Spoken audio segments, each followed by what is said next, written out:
And I am a professor of English. I am placed at TIMET, that is the Thankar Mahavir Institute of Management and Technology, and which is a college of the Thankar Mahavir University, Muradabat. Once again, I welcome you all for my class, and in my class today, I am going to address the topic everyday expressions and commonly used verbs. Both these things, everyday expressions and commonly used verbs, are of great importance to the English speakers and English writers. But before beginning, I would like to say here, I would like to mention that English being a global language, it has become all the more important in all the educational field or professional world.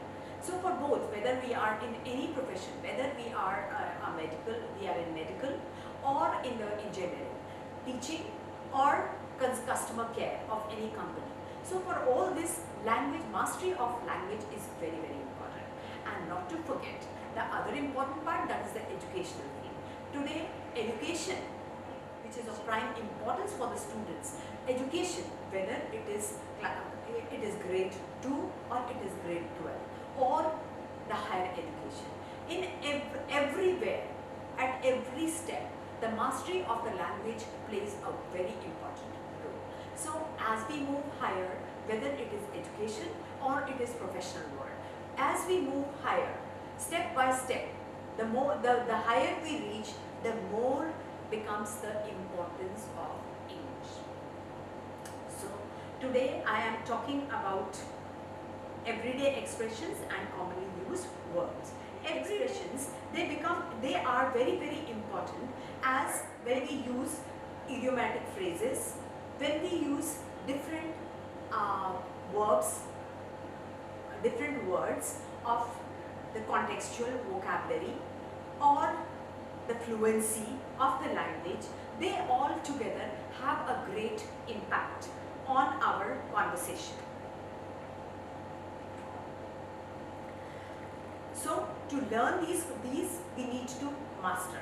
Everyday expressions are the words which we commonly imbibe in our language, and commonly used words or verbs are the verbs which we are using in a common language. Means no language is complete without verbs. Verbs are the action words, and action words there are many types. Like there are action words, auxiliary verbs, stative verbs, transitive, intransitive, linking verbs.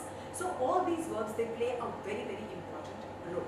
So slowly and gradually we are going to discuss both of them. The first will be everyday expressions, and then we will be talking about commonly used verbs. So first, let's see what are the learning outcomes, means what the learner is going to learn from our today's class. Identify and accurately use commonly used verbs, means a learner will be able to, once after the class, the learner will be able to choose and select that which verbs he requires to use for which particular purpose. So he will be able to identify also, and he will be able to use them accurately also. The second is master verb conjugation. Conjugation means that which verb is to be incorporated in which particular sentence. Sentence means the tense which we will be using for the sentence. Which verb will go. Like supposing, I can explain this further by giving an example. Let's say I am using a sentence in present continuous tense. So in present continuous tense, the verb which I will be using, the auxiliary verb which I will be using will be is, am or are, plus the form of the verb which I will be using, the first form of verb plus ing. So the present continuous tense, the formula would be subject plus is, am, are plus the first form of verb plus ing plus object. So here is, am, are means they are the auxiliary verbs, and these auxiliary verbs we have to select one according to the sentence. Means if I am using the word I am going to the market. So the word I, and the auxiliary verb I will choose will be am. Going means go plus ing, going to the market. Now if I take the second case, this was the first person. If I talk about the second person is you. You are are going to the market. With you, instead of is, instead of am, I'll be using are. Then I'll come to the third person. The third person is he or she. So if I say he is going to the market. So these are the three different forms. Like when we talk about auxiliary verbs, we have to choose according to the requirement of the sentence. Whatever the requirement of the sentence is. Like the auxiliary verbs are three, and with three different persons, like first person, second person and third person, we will use different words. So this is called conjugation, means in which particular type of sentence which verb needs to be incorporated. Now the third part is the third thing is comprehend and apply everyday expressions. Means the learner will be able to comprehend. Comprehend means he will be able to understand. Means he will develop an understanding of everyday expressions, and he will be able to apply these everyday expressions in his everyday life. Means in his work, in his studies, wherever he uses. Then the fourth learning outcome, which would be use verbs and expressions in context. Means he will be able to use, means which particular context, whether the sentence is formed in which particular context. Means what are we trying to speak? Means the context refers to the background in which the sentence is spoken. Means if the sentence is for a working class, means if a professional is using the sentence in his presentations, means the presentation which he has given to in front of his higher ups, or if it is a student who has to present a paper in front of his class and his teachers. So both the contexts will be different, and the language and the expressions which will be used in both these contexts, those expressions, those everyday expressions, the verbs, the expressions which will be used, that will be entirely different. So after this, I'll be focusing on the importance of everyday expressions. So the importance of everyday expression means in general, for student, for working class, whosoever who is using the language. So everyday expressions are very, very important for those people. The first is cultural understanding. All these everyday expressions, they are imbibed into one or the other culture. Means whatever we are using, mostly these phrasal verbs, mostly these everyday expressions, whatever we are using, most of them are taken from the English language. And when they are taken from the English language, it becomes easier for the learner to understand the culture of that particular language. Then the second point which I am focusing here is enhanced communication. Obviously, if I am saying here, I would like to explain this point with the help of one example. If I am saying this work is very simple for me. This work is very simple for me. This is a simple blank sentence. But in place of that, if I say this work is a piece of cake for me, it is a piece of cake for me, obviously it will have a better impression. So these kind of things, when using at the end of a student or at the end of a professional, in both the cases, they bring out a good impact on the listener. Now, the third thing is language proficiency. These things we can use. These things we can only use if we have the mastery over language, if we are proficient in a particular language. Actually, it is a thing which is both the ways.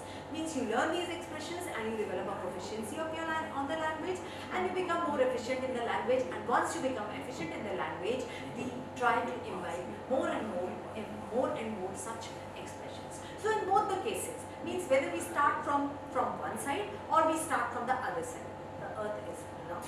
We reach at the same place, and the same place is creating a better impression of our language.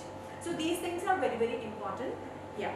So this is the importance. Now I would like to move to my next slide, and that is everyday expressions for students. Means the everyday expression is how these everyday expressions would be helpful for the students. So the first thing which I am talking about is, the first point which I highlight is improving fluency. Obviously, I have spoken this earlier also, I have mentioned this earlier also, that the fluency over our language, it gets improved, it gets enhanced with everyday expressions. And not only in speaking, means it becomes all the more impressive, it becomes more easier. Like when we are reading literature, I am giving you the example of literature. When we start reading, when we read the books of some good writers, then obviously their works are filled with such kind of expression. So then we do not need to go back to the dictionary every time or search on Google that what is the meaning of that, because if we have to do that, it simply mars away the pleasure of reading. So if we need to read, if we need to write good English, if we need to master the fluency of the language, we need to incorporate these expressions in our language. The next thing which I'll focus on is academic and professional benefits. Means academic and professional benefits means learning these expressions will have, obviously I have mentioned beforehand itself, that academically, like if I being a teacher, if I see a copy of a student coming to me with an essay, and in that essay he has used a lot of such expressions and such words and phrases, I would be elated.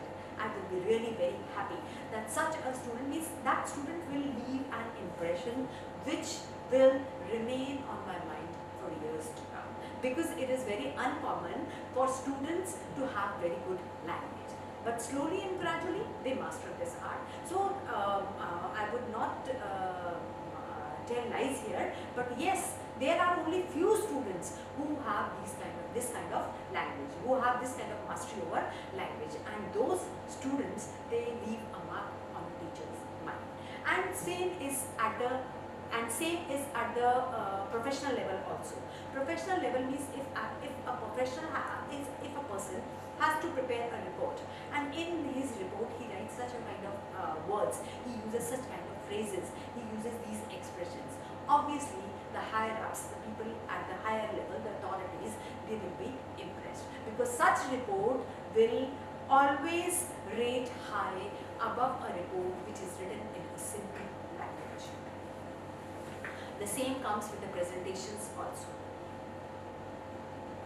So the next is everyday vocabulary. Means once we try, because we people are not natives of the language, we people are not, the language is not our mother tongue. So we need to master, we will have to continuously make efforts to master the language. So when these everyday expressions are incorporated in our vocabulary, the vocabulary which we use in the daily life, so language, the material of the language improves. So what we can do is, like we can take up any 4 to 5 expressions of these, we can pick up any 4 to 5 phrases and learn their meanings properly and try to use them in the whole day. Means whenever we are talking to other people, we try to incorporate those 5 expressions every day, those 5 particularly chosen expressions every day. And obviously, with that, slowly and gradually they will be incorporated in our mental vocabulary, and we will in 1 day's practice or in 2 days practice, means depending upon how much practice we are doing, the such words, such phrases, they become a part of our mental vocabulary, and simultaneously they will automatically come in our mind or slip from our tongue when we are speaking. The next point is contextual learning. Obviously, we need to understand. Means there are different expressions. Too many cooks spoil the broth. There is one expression. There is one proverb. So what is in which context we can use? We can use in the work context. Means when many people are working together, and those people, if too many people are doing a work, they will spoil the work. Okay? So what is the meaning? Some context. You can get it from the face the facial meaning of this proverb. That is, too many cooks spoil the broth. So in the same manner, we need to use this expression, means we need to select very properly and very wisely. We need to select that we can use this proverb in which particular context, whether in the food context or in the cooking context, or it is in the context where so many people are engaged in their work. So when it is obviously so many people engaged in one particular work, then in that context we can use. So we should know the context in which we use these expressions and we use these verbs. My next slide is about my next slide is about strategies for learning everyday expressions. Means what strategies should be followed by the learners, those who want to enhance their language, those who want to explore to the heights. So what are the strategies? The first strategy is contextual practice. Means we need to practice these everyday expressions in particular context. Means in which context which expression can be used. Context is again the background in which we are using the language. Means for what particular work we are addressing, we are using the language. What particular work we are addressing.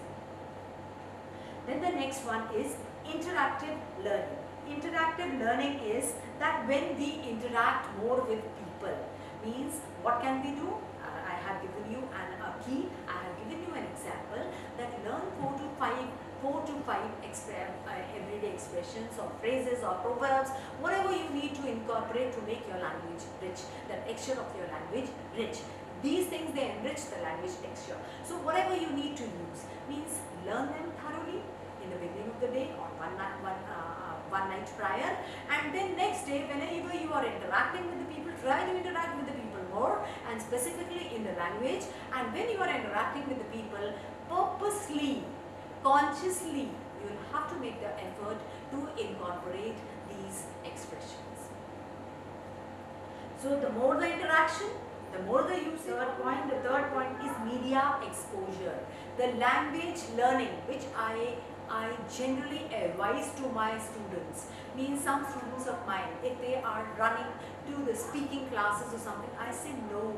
I feel my personal view is that such speaking classes, they cannot bring an improvement in a student after a particular level. Means to some particular level they are useful, but after a particular level, it is me, myself.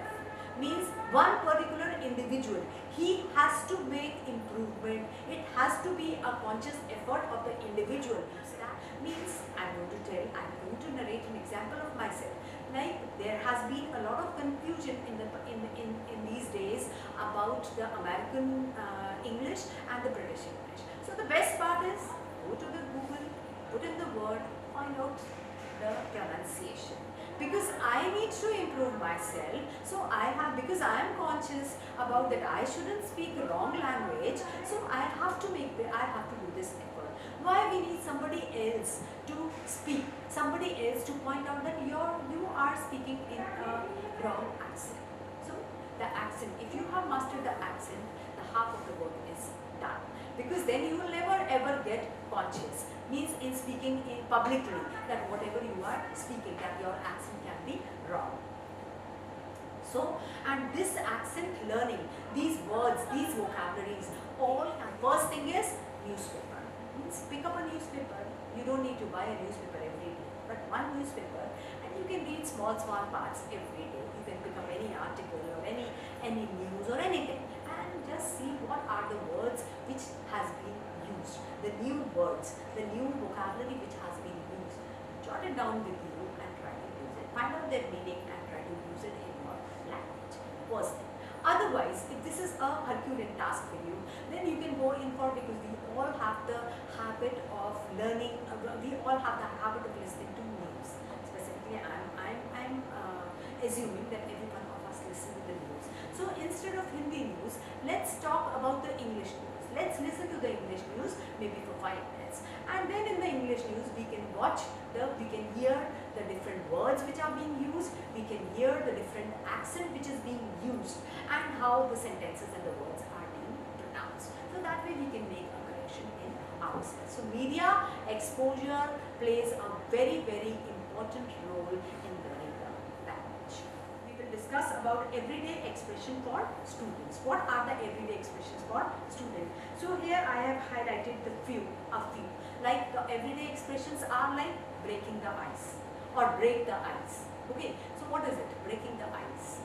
The first thing which I do with my students when they come first time for the class, means the newly admitted students, when they come for the first class, my first exercise is to break the ice. So what is break the ice? Break the ice means to familiarize the students with each other. Break the ice means that when we familiarize. So breaking the ice means when I ask my students to interact with each other, to introduce themselves, or if I take up a small game and I ask them to divide them into small groups and ask them to introduce themselves. Means 4 students in one group and each one will introduce. So at least those 4 students, they become familiar with the 4 students in the class. So that means slowly and gradually most of the students, they become known to each other. So this is what is called, this is breaking the ice.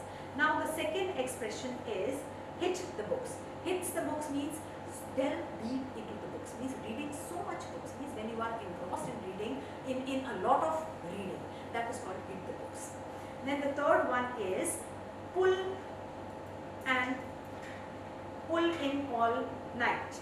Pull and all-nighter. Pull and all-nighter means a person who is engrossed in his work throughout the night, means who doesn't care, who is used to working late nights, means who keeps on working till late night. And then the next one is piece of cake. Piece of cake means something which is very, very easy. So these are some simple expressions. We look forward to some more expressions. They are like burning the midnight oil. Burn the midnight oil.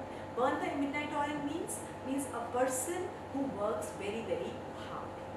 Then it is get the ball rolling. Get the ball rolling means somebody who initiates the work. Means if there is some difficult task and we need to discuss it if there is some problem, and all the students in the class, nobody wants to go and inform the teacher. But then there has to be somebody who will allow the bell to roll. Means who will get the bell rolling. Means he'll go and he will tell all his problems to the teacher. That doing an assignment, the problems which are being faced by the students, or what are the problems which are faced by the students in the class. So that person is, it says that get the bell rolling.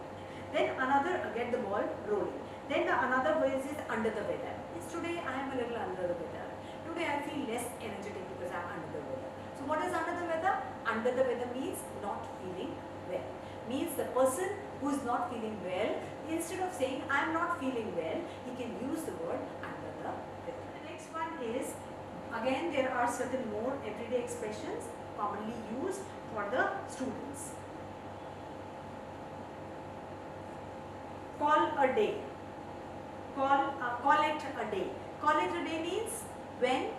Call it a day means that when we want to finish our work. That is called call it a day. Means today, now after this assignment I will call it a day. Means that I will finish up my work and I will go off to sleep. That is call it a day. Then cutting corners. Cutting corners means trying to do some work in a very easy manner. Means not keeping in mind the quality of the work. Just doing the work for the heck of doing. Then the next is hang on there. Hang on there means, hang in there means that when you keep on pulling. I know the office where I am working, I am hanging in there just for the salary increment. Means that I am am not very satisfied with the work, but I am continuing my work because I feel that there will be a salary increment. So that is the purpose of my, I am going to focus on commonly used verbs. Now till now we have discussed everyday expressions, and these everyday expressions we can use in our daily life. There are thousands and thousands more everyday expressions which we can use in our day-to-day life, and we can enhance our language. Now I am going to focus on commonly used verbs. We all know what are verbs. Verbs are action words, and no sentence is complete, no proper sentence is complete without the verbs. Verbs play a very, very important role in the English grammar. Whatever the work is done, whether it is the person is eating, sitting, running, sleeping, whatsoever, whatever the work is being done, that is being represented by the action words, by the verbs. So these verbs are important part of our English grammar. So now these are what are the commonly used verbs which we can use in our language. Means what are the commonly used verbs that we use in our language? Because in a sentence, if we talk about a sentence has two parts, that is subject and the predicate, and mostly subject is the noun or the doer of the action, and the action being done, and what is the action and what action is being done. These are the two things which become a part of the predicate. So a sentence is not complete until and unless we incorporate a verb in. So we are going to talk about different types of verbs, and before enhancing, I would like to first mention the different types of verbs which we have been reading. Verbs are of different types. First of all, it is action verbs. Then we have auxiliary verbs. We have one type of verbs are linking verbs, and stative verbs, transitive, intransitive, and so on. So first of all, I would start with action verbs. The action verbs are the verbs which show an action. Means whatever the action is being done. That is run, see, sit, eat, sleep. So I sleep at night. I run on the lane. I eat pizza. I eat pizza. Or I like rice and dal. So all these are different types of verbs which show an action, the different actions which are being done by the people. So they denote actions. The next is helping verbs. Helping verbs, they are also called auxiliary verbs. These auxiliary verbs, they come in a sentence, they are placed in a sentence with the main verb. These helping verbs are like is, am, are, be, like be. Be is, am, are was verb. Then have, do. All these verbs are used for different verbs. Like they are used like be, is, am, are. Is, am, are is used for showing the tenses. Means what is that? What is the person? Means which person? I had earlier discussed in my lecture that with I we use the word am. With he or she we use the word is. With you, second person, we use the word are. So these helping verbs, they take their position. They are placed according to the person. Okay, who is the subject of the sentence? Then there are verbs like do. Do is used to make questions. Then there are verbs like can, could, shall, should. These are the verbs which tell about the mood. So these are all different types of helping verbs. A sentence is not complete without the usage of helping verbs. Now the third type of verbs are the modal verbs. The modal verbs are the words which tell about the mood. They tell about the mood of the sentence. Whether the sentence is a permission or it is a request, or the sentence is some probability of something. So these are the modal verbs. They reflect the mood of the sentence. It might rain today. I will do this work. It might rain, then I will do this work. I will do, it shows the determination that the speaker is 100% sure that anyhow he is going to complete the work. I may go. I may go, probability means I am not sure. I might go, I can go, and I cannot go. May I come in? Now this shows the request. Like, may I come in? I am seeking the permission of the person across that I can enter the room or not. So these are modal verbs. There are many modal verbs like can, could, shall, should, because they have their forms also. Will, would, ought to, need to, used to. Then there are will, shall, so and so on. There are many modal verbs which are used in the English language. Our next type of verbs are the linking verbs. These linking verbs, what do? They link the different parts of the sentence. These linking verbs are, I have given you few examples of these linking verbs like is, am, are, all, they, yes, and all these come under the category of linking verbs. The next type are stative verbs. Stative verbs are the verbs which tell us about the state. What is the state? What is the condition of what we are denoting in the sentence? Like, for example, if I take the example, it is first of all, let me come up with the 10 stative verbs. These 10 stative verbs are know, believe, tell, love, hard, then, or precise. All these are stative verbs. Means state. What is the state? Means I believe.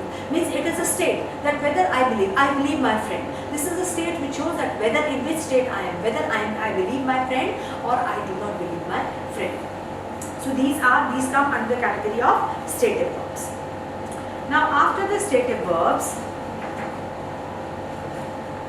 the next are the transitive verbs. Transitive verbs are the verbs which take an object after them. Means the boy kicks the ball. The boy kicks the ball. The boy is the subject, kicks is the verb, and ball is the object. Means what is the boy kicking? The boy is kicking the ball. The boy kicks the, what does the boy kick? The boy kicks the ball. So ball is the object. So the transitive verbs always take an object after them. So they are called transitive verbs. Now after the transitive verbs, we have the intransitive verbs. The intransitive verbs means the verbs which the sentences in which the verb does not take an object after it. It rains. It rains is a sentence which is complete. There is a subject and there is a verb. Means where it rains, that has not been identified. The boy kicks. What does the boy kick? No object has been mentioned. So intransitive verbs are the verbs which do not take the object after them. After the intransitive verbs, the next what I am going to focus is the key points about commonly used verbs.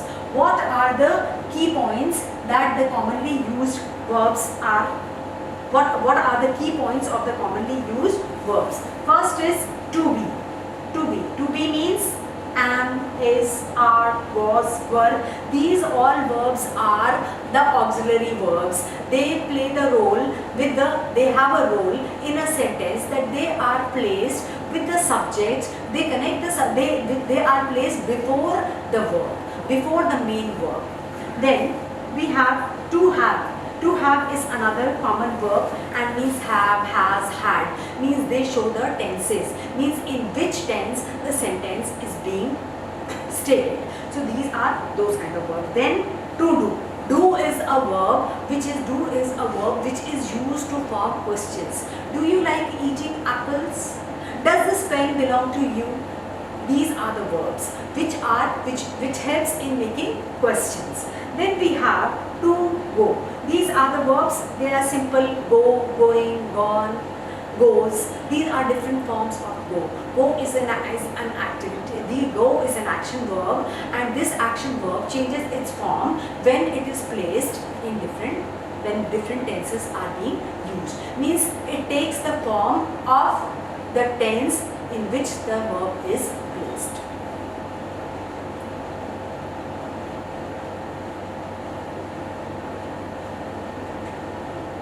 The vital role of verbs. What is the vital role of verbs? Since beginning we have been talking about verbs and verbs. So the vital role of verbs is that the verbs, they play a very important role in the English grammar. The grammar is not complete without the verbs. Means they are an important part. All the actions which are being done, those actions are being placed in, those actions are being stated through the verbs.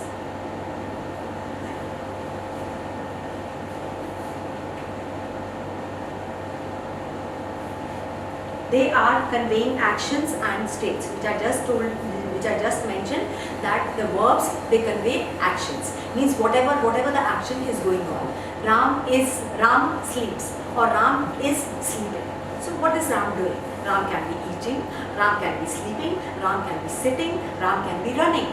Okay, so what Ram is doing, that is denoted which action is being performed by the subject, which action is being performed by Ram. This is being stated by the action verbs. Then states means in which state Ram is. So the position is also stated. The states or the condition or the positions are also reflected by the verbs.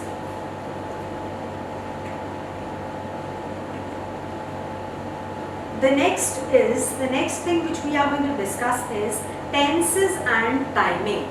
The verbs, they play a very crucial role, very important role in the English language, because they are the foundation ground. They are the foundation stones of the tenses. Tenses are, what are tenses? Tenses are the time reference. Means when the action has taken place. Tenses are of three types: present, past and future. So the action has taken place in present, or the action has taken place in past, or the action will take place in future. So whatever the time reference is, whatever the time is, that when the action has taken place, that time reference is denoted by the verbs.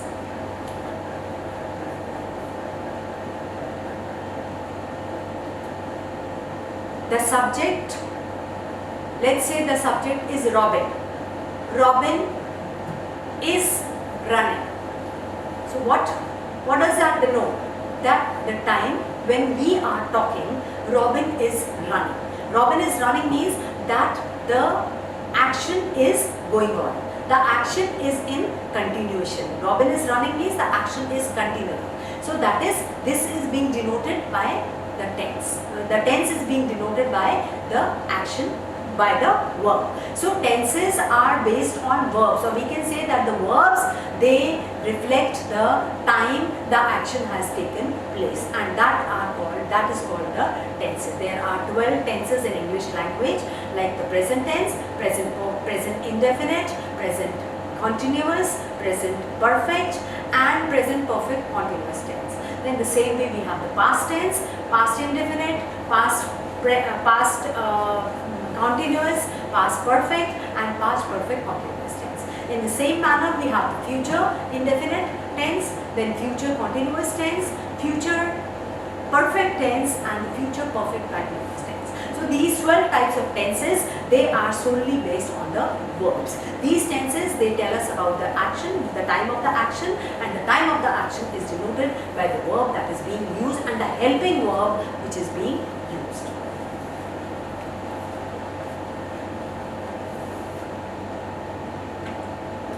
The voice and the mood. The voice is, there are two types of voices. There are two voices in English language: the active voice and the passive voice. The active voice and the passive voice means Ram kicks the ball. Rohit eats the food. So it is what? Robin eats the food. Rohit eats the food. Ram kicks the ball. So what is it? Rohit eats the food. So what is Rohit doing? Rohit is eating the food. Rohit eats the food. Eat is a form of verb which is used in present tense, and it shows that the action. So this is an active voice. So it is active voice. Now the word eats, it shows that the action is going in present tense and it is the active voice. Now in the same manner, if I speak, the food is eaten by Rohit. This is what? This is the sentence is in passive voice. The third form of verb eaten is used with is. So this is plus third form of verb. This is in passive voice. This formula is of the passive voice. Then we can say Roger kicks the ball. The ball is kicked by Roger. So this is again the same active voice. Roger kicks the ball and the ball is kicked by Roger. That is in passive voice. So the voice in the English grammar is depicted by the verbs. Then the second is the mood, which we have already discussed. Mood is denoted by the modal verbs. The modal verbs means the mood of the sentence. That whether it is going to rain today. Okay, it is going to rain today, or we can say it may rain today. So the mood of the sentence is reflected by the word may, by the modal verb may. And may shows that thing which can happen, which cannot happen. Might happen or might not happen. Okay. Then there is verb like may I come in? May I come in means you are seeking respect. You are showing respect. May I come in means you are seeking permission. That may I come in. Okay. There is another word also, that is can I come in. Can I come? May I come in is used when you are entering the room of your authorities, of your teachers, of your seniors. So with respect, when you seek a permission, that is depicted by the word may. But in same manner, when you are speaking to your colleagues or your friends or your sister and brother, you can say, can I come in? Can I come in? It shows like, okay, it can be used, it shows the mood that you are asking for permission, but then it is a little less formal. So again, I will do the work. I will go to the market today. So will shows determination. I may go to the market today. May to the market today is that the thing can take place, the action can take place, or the action may not take place. But I will go to the market today. This shows that definitely that right now I am determined to do the action. So this is all. This is about moods. Then we go to the next slide, and the next slide is about question answers and negation. Question answers and negation means questions are formed by the words, the helping verbs like is. Is my work complete? Is my work complete? Are you coming today? So is, are. These are auxiliary verbs. Do you have a pen? So do again is a verb. So these verbs, they help in making sentences, in forming sentences. These verbs, they help in negation, means negotiating. Then we have flexibility. The verbs, they reflect flexibility also, means the flexibility like I may do the work, I may order for something. That means I am not sure. There is a flexibility that I may order or I may not order. So that flexibility is also provided by the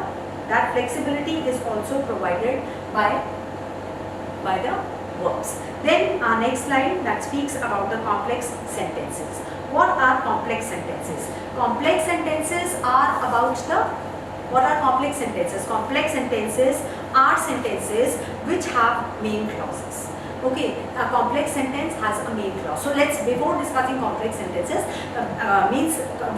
there are three different types of sentences in English grammar. The first is simple tense sentence, the complex sentence, and the compound sentences. These are the three types of sentences. Simple sentences we all know. Simple, complex, and compound sentences, they all are based on main clause and the subordinate clause. What is the main clause? Let's discuss. clause is a group of words, and the main clause is that a group of words, or the main clause is a sentence which has a subject and a verb and which can stand alone. Means which can make complete sense of itself on its own. That is called a complex sentence. That is called main clause. Means Ram is sleeping. Ram is going to the market. Okay, so this is a sentence which is complete in itself. Ram is the subject, going is the verb, and market is the object. So the sentence it makes complete sense on its own. Now we come to the second part, that is the subordinate clause. Subordinate clause or the dependent clause is the clause which is based on the main clause of the sentence for its meaning. Ram is going. That's Ram is the subject and going is the verb. So now where is Ram going? That's not complete. So it is dependent on the different part, on the other part of the sentence for its meaning. That is called subordinate clause. Now when we are talking about the complex sentence, we have spoken about the main clause, we have spoken about the subordinate clause. Then the next thing is the sentence structure. Means verbs are very, very important for the sentence structure. Means sentence structure means where we have to place the verbs, where we have to place the subject. Means subject, verb, object. Means what kind of verb will go with what kind of subject. I have earlier also mentioned that if the subject is in first person, then the helping verb will be am. If the subject is in second person, that is you. First person is I, second person is you, and the third person is he or she. So if the subject is in the second person, that is you, the helping verb which it will be taking will be are. And if the subject is in the third person, that is he or she, the auxiliary verb or the helping verb which we will be placing will be is. So the sentence structure solely depends upon the verb. And sentence structure is important because if the sentence structure is wrong, the meaning of the sentence cannot be comprehended clearly and properly. And this, if the meaning is not clear, if the meaning of a sentence is not clear, it is a big question mark on the accuracy or the mastery of a language of a person. Then the next one is the nuanced expressions. Means nuanced expressions are the expressions, means the skillful use of verbs. Means how skillfully we can use a verb to enhance the meaning, or to first of all to explain the meaning and then enhance the meaning of the subject. Verb mastery. How we can master the verb. Mastery of verb can be done through 4 easy steps. The first one is speaking, the first one is writing, the second one is speaking, the third one is learning, and the fourth one is professionalism. These are the 4 things. First is writing. The first step which we can do, the first thing which we can do is that write. Means writing, it is very easy because once we write a paragraph and then in writing we can incorporate, because while writing we are thinking. That is why writing is said to be the first step. The first step, writing has been considered as the first step because there we have time to think and write.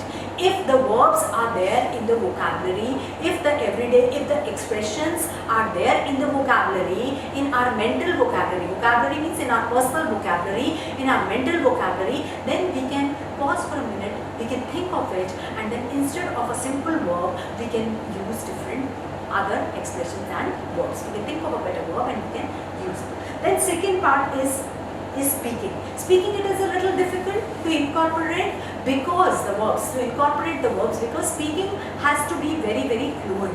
We cannot pause for, when I am speaking a sentence, I just cannot pause and think which verb should I use here, that which verb should be used, whether it should be present tense or whether it should be past tense, or should I use future perfect. No, there we do not have time. It has everything to do with the fluency. So it has to be, there we have to be very, very fluent. But speaking also enhances the verbs. Then we can learn the verbs by speaking also.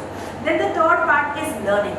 Learning means learning can be of many ways, like reading books, then listening to motivational speeches, listening to news, listening to other people speaking. So all these ways we can learn how to place verbs effectively and appropriately in a sentence. Then the last is professionalism. Professional world, there are so many different activities which we have to do in the professional world, and using those means being in a profession, means verbs, they are very, very valuable, because we cannot use wrong verbs in our professional words. So the mastery of these verbs, because the sentence, the meaning of the sentence completely changes with the wrong selection of verbs. Here I can give you an example. Like, I am standing here, I am standing and reading, I am standing and discussing, or I am giving a lecture. So I am giving a lecture, I gave a lecture, I will give a lecture.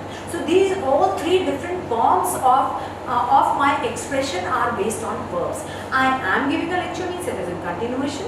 I gave a lecture means something like that happened in the past. I will give a lecture means something that has been decided for future. So the complete sense, the complete meaning of the sentence changes with the change in the verb. So that is why in the professional arena, the mastery of verbs is very, very important. So it's not only the professional, it's every sphere of life, every step of life, this is important.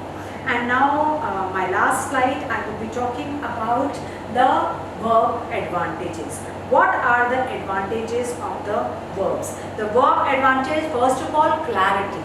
The sentence becomes very, very clear that what the person is trying to speak, what tense is the person trying to speak, means what is the action going on, means these are verbs that depict action, means what is the action, what is the person in which the sentence is denoted, what action the sentence denotes, means who is the subject of the sentence, then what is the action the sentence, the subject is doing, and then what is the time the action is taking place. So all these things are become very, very clear with the perfect usage of verbs. The second thing which I'll be talking about is, well, after the clarity, the second thing is engagement.